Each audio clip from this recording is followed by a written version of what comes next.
యాక్చువల్గా నేను ఎన్హెచ్ఆర్సీకి వెళ్ళిన తర్వాత నేను జమ్మూ కాశ్మీర్ వెళ్ళానండి. అక్కడ ఉన్నటువంటి రెఫ్యూజీస్ తమ తమ యొక్క రాష్ట్రంలో తామే నెట్టివేయబడ్డవాళ్ళు.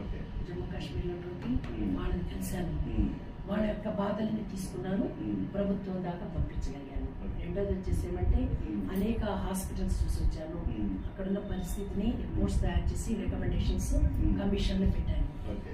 ట్రైబల్ హాస్టల్స్ ఇన్ఫ్రాస్ట్రక్చర్ లేదు, పిల్లలకి తిండి లేదు, ఆరోగ్య వసతి లేదు, వాళ్ళకి సెక్యూరిటీ లేదు, ఫుడ్ లేదు. ఫస్ట్ ఆఫ్ ఆల్ ఏ స్టేట్కి వెళ్ళినా కూడా పిల్లలకి సరైన ఫుడ్డే లేదు. అదేమంటే మాకు జీతాలు రాలేదని వాళ్ళు చెప్తారు. కాబట్టి ట్రైబల్ హాస్టల్స్ లో పిల్లల యొక్క సంరక్షణ సరిగ్గా జరగాలి, దానికోసం పాటుపడాలనిపించింది. అదేవిధంగా పీడిఎస్ మనకి ఫుడ్ సెక్యూరిటీ అనేది ఉంటుంది. ఆ ఫుడ్ సెక్యూరిటీ కూడా సరిగా జరగాలి. మైగ్రేట్స్ వాళ్ళు ఎక్కడికైనా వెళ్ళిపోతే వాళ్ళకి రేషన్ అందదు. రేషన్ అందరికి చాలా బాధపడుతున్నారండి.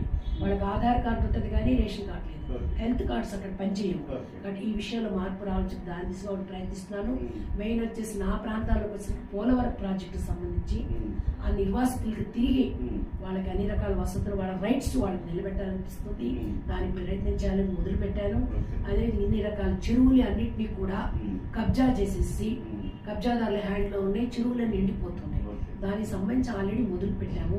అనేక దగ్గర గార్బేజ్ అనండి, పేమెంట్స్ ఆక్యుపై చేయడం కానివ్వండి, వీటన్నిటి ప్రిజన్స్లో కానివ్వండి, ఈ అన్ని విషయాల్లో ఒక మంచి మార్పు తీసుకురావాలి. ఈ ఎన్హెచ్ఆర్సీకి రాకముందు బాధపడేదాన్ని, అరిచేదాన్ని, కేకలు పెట్టేదాన్ని, ఆందోళన చేసేదాన్ని. దీంట్లోకి వచ్చిన తర్వాత ఒక అధికారికంగా వెళ్ళొచ్చు, మనం పని చేయొచ్చు అని చెప్పి ఒక భావన, ధైర్యం దొరికింది. కాబట్టి ఆ దిశలో పనిచేయాలని ఈ అన్నిటి విషయాలు ప్రాబ్లమ్స్ అన్ని సాల్వ్ పూర్తి చెయ్యలేకపోయినా చేసే విధంగా ఒక చైతన్యాన్ని ప్రజల్లో, ప్రభుత్వాలు కూడా తీసుకురావాలని చెప్పి నాకు నిర్ణయం సార్.